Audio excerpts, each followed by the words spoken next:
Bonsoir à tous et bienvenue dans votre rendez-vous littéraire sur D8, Voyage au bout de la nuit. Je suis ravie de vous retrouver ce soir pour une nouvelle lecture ensemble. Alors n'hésitez pas à réagir sur les réseaux sociaux avec le hashtag VBN, comme d'habitude sur Facebook, Twitter et que sais-je encore, Snapchat. Enfin bon, moi en tout cas je suis présente un peu partout, n'hésitez pas à me suivre. Petite pub en passant. Alors ce soir, cette nuit, nous allons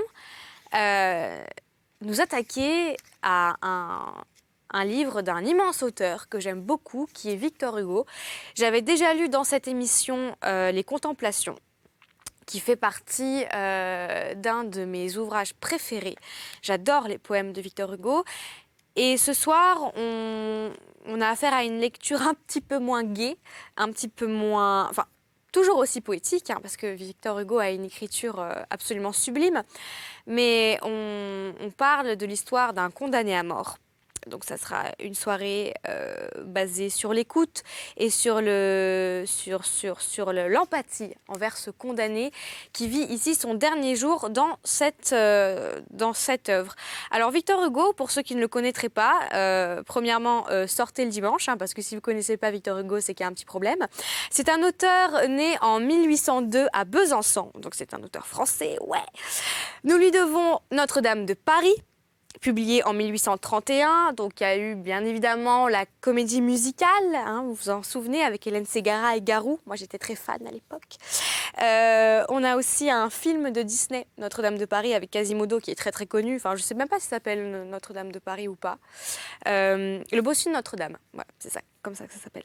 On lui doit Les Misérables, immense œuvre, publiée en 1862, Les Contemplations, je l'ai déjà dit. Et alors, c'est également un homme politique qui a été élu à l'Académie française en 1841. Il a été député, hein, il était très engagé en politique. Il était d'ailleurs opposé à Louis-Napoléon Bonaparte, ce qui lui a valu un exil pendant 15 ans. Oui, il ne fallait pas trop se frotter avec Louis-Napoléon Bonaparte, pardon, que Victor Hugo surnommait Napoléon le Petit. Alors, pendant ces années d'exil, il a écrit ses plus grandes œuvres, donc Les Misérables et également La Légende des siècles. Je vous raconte tout ça parce que si vous voulez chez vous voilà, connaître l'œuvre de Victor Hugo, n'hésitez pas à vous pencher sur ces œuvres magnifiques. Et alors, ce soir, Le dernier jour d'un condamné, c'est un livre publié en 1829. Victor Hugo a 26 ans, donc il est assez jeune pour écrire sur un thème aussi fort que la peine de mort. Et il a toujours été investi, en fait, contre cette loi, cette pratique qui n'est plus d'actualité en France, mais qui a existé jusqu'à fort longtemps. Et c'est un récit à la première personne, donc c'est toujours je. Hugo est considéré d'ailleurs comme appartenant au mouvement romantique, parce que le romantisme, c'est toujours voilà, la mise en valeur du moi, de la personnalité, donc la première personne. Et on ne connaît dans ce livre ni le nom du condamné, ni le crime qu'il a commis, ce qui fait qu'on se penche uniquement sur ses pensées. On ne veut pas savoir qui c'est. Il peut être de toute origine sociale, il peut être de toute nationalité, il peut être de toute... voilà. De tout style physique ou de toute appartenance sociale. Et ce qui compte, c'est vraiment la condamnation à mort auquel il est condamné. Je vous souhaite une très bonne soirée et on se retrouve tout à l'heure. Le dernier jour d'un condamné. Bicêtre. Condamné à mort. Voilà 5 semaines que j'habite avec cette pensée. Toujours seule avec elle, toujours glacée de sa présence, toujours courbée sous son poids. Autrefois, car il me semble qu'il y a plutôt des années que des semaines, j'étais un homme comme un autre homme. Chaque jour, chaque heure, chaque minute avait son idée. Mon esprit, jeune et riche, était plein de fantaisie. Il s'amusait à me les dérouler les unes après les autres, sans ordre et sans fin, brodant d'inépuisables arabesques cette rude et mince étoffe de la vie. C'étaient des jeunes filles, de splendides chapes d'évêques, des batailles gagnées, des théâtres pleins de bruit et de lumière, et puis encore des jeunes filles et de sombres promenades la nuit, sous les larges bras des marronniers. C'était toujours fête dans mon imagination. Je pouvais penser à ce que je voulais. J'étais libre. Maintenant, je suis captif. Mon corps est offert dans un cachot, mon esprit est en prison dans une idée. Une horrible, une sanglante, une implacable idée. Je n'ai plus qu'une pensée, qu'une conviction, qu'une certitude, condamnée à mort. Quoi que je fasse, elle est toujours là, cette pensée infernale, comme un spectre de plomb à mes côtés, seule et jalouse, chassant toute distraction, face à face avec moi misérable, et me secouant de ses deux mains de glace quand je veux détourner la tête ou fermer les yeux. Elle se glisse sous toutes les formes où mon esprit voudrait la fuir, se mêle, comme un refrain horrible, à toutes les paroles qu'on m'adresse, se colle à moi aux grilles hideuses de mon cachot. M'obsède éveillé, épie mon sommeil convulsif et reparaît dans mes rêves sous la forme d'un couteau. Je viens de m'éveiller en sursaut, poursuivi par elle et me disant « Ah, ce n'est qu'un rêve !» Eh bien, avant même que mes yeux lourds aient eu le temps de s'entr'ouvrir assez pour voir cette fatale pensée écrite dans l'horrible réalité qui m'entoure, sur la dalle mouillée et suante de ma cellule, dans les rayons pâles de ma lampe de nuit, dans la trame grossière de la toile de mes vêtements, sur la sombre figure du soldat de garde dont la giberne reluit à travers la grille du cachot. Il me semble que déjà une voix a murmuré à mon oreille, condamné à mort.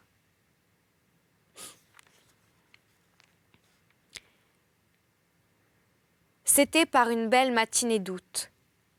Il y avait 3 jours que mon procès était entamé, 3 jours que mon nom et mon crime raillaient chaque matin une nuée de spectateurs qui venaient s'abattre sur les bancs de la salle d'audience comme des corbeaux autour d'un cadavre. 3 jours que toute cette fantasmagorie des juges, des témoins, des avocats, des procureurs du roi passait et repassait devant moi, tantôt grotesque, tantôt sanglante, toujours sombre et fatale. Les 2 premières nuits, d'inquiétude et de terreur, je n'en avais pu dormir. La 3e, j'en avais dormi d'ennui et de fatigue.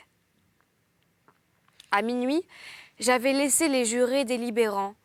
On m'avait ramené sur la paille de mon cachot, et j'étais tombée sur le champ dans un sommeil profond, dans un sommeil d'oubli. C'étaient les premières heures de repos depuis bien des jours. J'étais encore au plus profond de ce profond sommeil lorsqu'on vint me réveiller. Cette fois, il ne suffit point du pas lourd et des souliers ferrés du guichetier, du cliquetis de son nœud de clé, du grincement rauque des verrous. Il fallut pour me tirer de ma léthargie sa voix rude à mon oreille et sa main rude sur mon bras. « Levez-vous donc !» J'ouvris les yeux. Je me dressai effaré sur mon séant. En ce moment, par l'étroite et haute fenêtre de ma cellule, je vis au plafond du corridor voisin, seul ciel qu'il me fut donné d'entrevoir, ce reflet jaune, où des yeux habitués aux ténèbres d'une prison savent si bien reconnaître le soleil. J'aime le soleil. « Il fait beau ?» dis-je au guichetier. Il resta un moment sans me répondre, comme ne sachant si cela valait la peine de dépenser une parole. Puis, avec quelque effort, il murmura brusquement c'est possible. Je demeurais immobile, l'esprit à demi endormi, la bouche souriante, l'œil fixé sur cette douce réverbération dorée qui diapait le plafond. « Voilà une belle journée !» répétai-je. « Oui, » me répondit l'homme, « on vous attend. » Ce peu de mots, comme le fil qui rompt le vol de l'insecte, me rejeta violemment dans la réalité.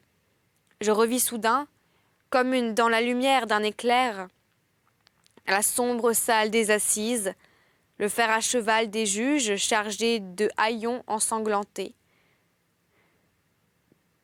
Les 3 rangs de témoins, aux faces stupides, les 2 gendarmes au debout de mon banc, et les robes noires s'agitaient, et les têtes de la foule fourmillaient au fond dans l'ombre, et s'arrêtaient sur moi, le regard fixe de ces 12 jurés qui avaient veillé pendant que je dormais.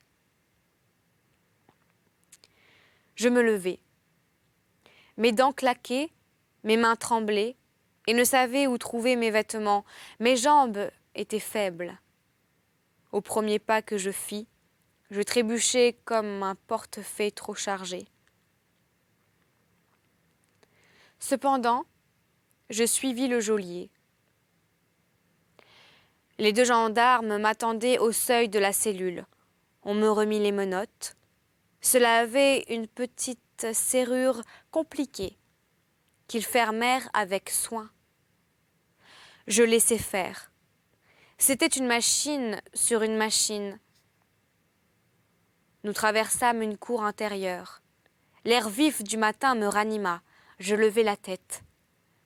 Le ciel était bleu et les rayons chauds du soleil, découpés par les longues cheminées, traçaient de grands angles de lumière au fait des murs hauts et sombres de la prison. Il faisait beau, en effet. Nous montâmes un escalier tournant, en V. Nous passâmes un corridor, puis un autre, puis un troisième, puis une porte basse s'ouvrit. Un air chaud, mêlé de bruit, vint me frapper au visage. C'était le souffle de la foule dans la salle des assises. J'entrai. Il y eut, à mon apparition, une rumeur d'armes et de voix. Les banquettes se déplacèrent bruyamment, les cloisons craquèrent, et pendant que je traversais la longue salle entre 2 masses de peuple muré de soldats, il me semblait que j'étais le centre auquel se rattachaient les fils qui faisaient mouvoir toutes ces faces béantes et penchées.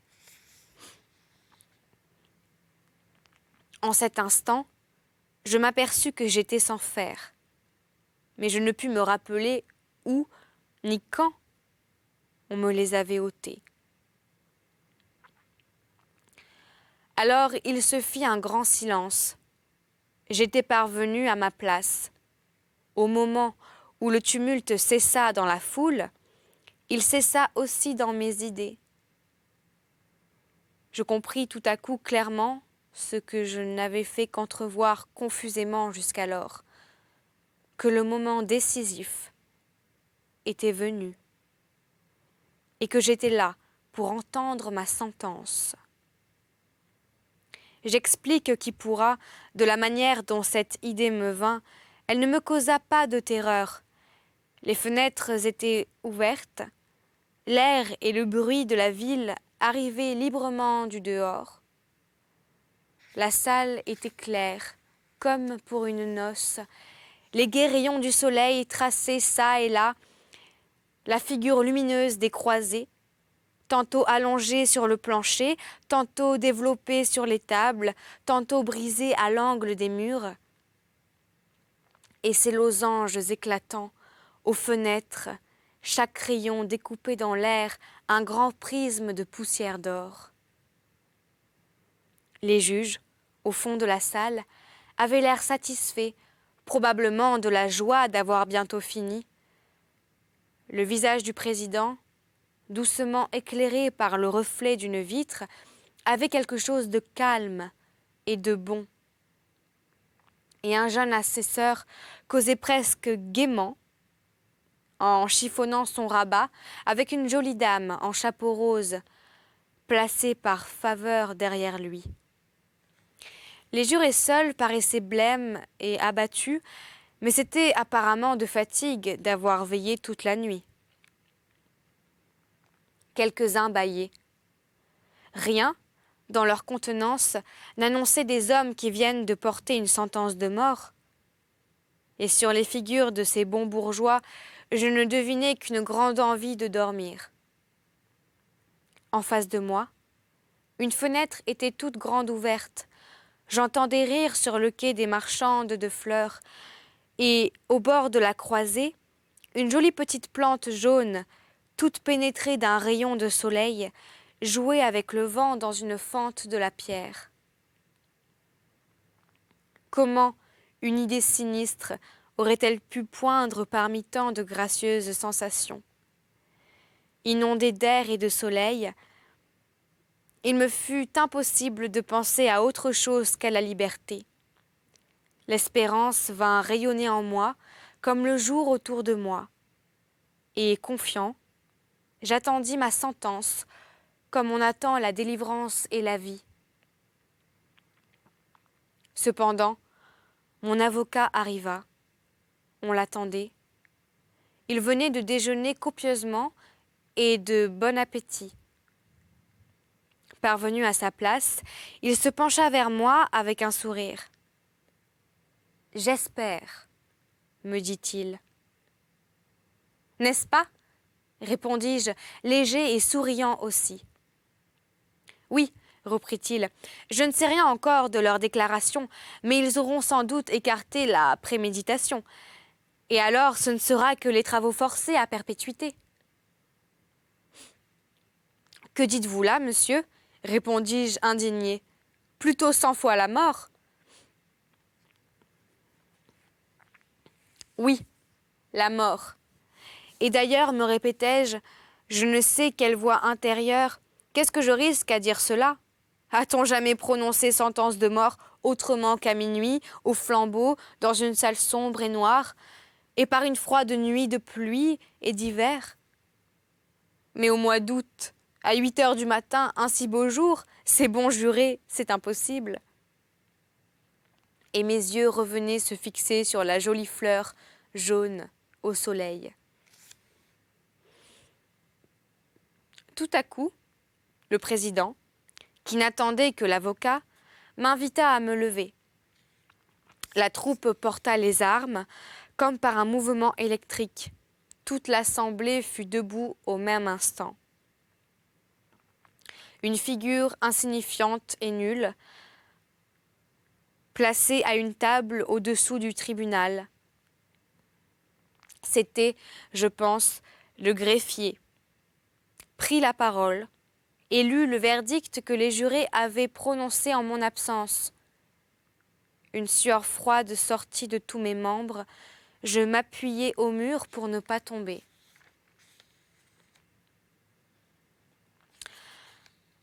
« Avocat, avez-vous quelque chose à dire sur l'application de la peine ?» demanda le président. J'aurais eu, moi, tout à dire, mais rien ne me vint. Ma langue resta collée à mon palais. Le défenseur se leva. Je compris qu'il cherchait à atténuer la déclaration du jury et à mettre dessous, au lieu de la peine qu'elle provoquait, l'autre peine, celle que j'avais été si blessée de lui voir espérer. Il fallut que l'indignation fût bien forte pour se faire jour à travers les 1000 émotions qui se disputaient ma pensée. Je voulus répéter à haute voix ce que je lui avais déjà dit, plutôt 100 fois la mort. Mais l'haleine me manqua. Et je ne pus que l'arrêter rudement par le bras, en criant avec une force convulsive « Non !» Le procureur général combattit l'avocat, et je l'écoutai avec une satisfaction stupide. Puis, les juges sortirent, puis ils rentrèrent, et le président me lut mon arrêt. « Condamné à mort !» dit la foule. Et tandis qu'on m'emmenait, tout ce peuple se rua sur mes pas avec le fracas d'un édifice qui se démolit. Moi, je marchais, ivre et stupéfait. Une révolution venait de se faire en moi. Jusqu'à l'arrêt de mort, je m'étais senti respirer, palpiter, vivre dans le même milieu que les autres hommes. Maintenant, je distinguais clairement comme une clôture entre le monde et moi. Rien ne m'apparaissait plus sous le même aspect qu'auparavant. Ces larges fenêtres lumineuses, ce beau soleil, ce ciel pur, cette jolie fleur, tout cela était blanc et pâle, de la couleur d'un linceul. Ces hommes, ces femmes, ces enfants qui se pressaient sur mon passage, je leur trouvais des airs de fantômes. Au bas de l'escalier, une noire et sale voiture grillée m'attendait. Au moment d'y monter, je regardais au hasard dans la place. Un condamné à mort, criaient les passants, en courant vers la voiture. À travers le nuage qui me semblait s'être interposé entre les choses et moi, je distinguais 2 jeunes filles qui me suivaient avec des yeux avides. « Bon, » dit la plus jeune en battant des mains, « ce sera dans 6 semaines. »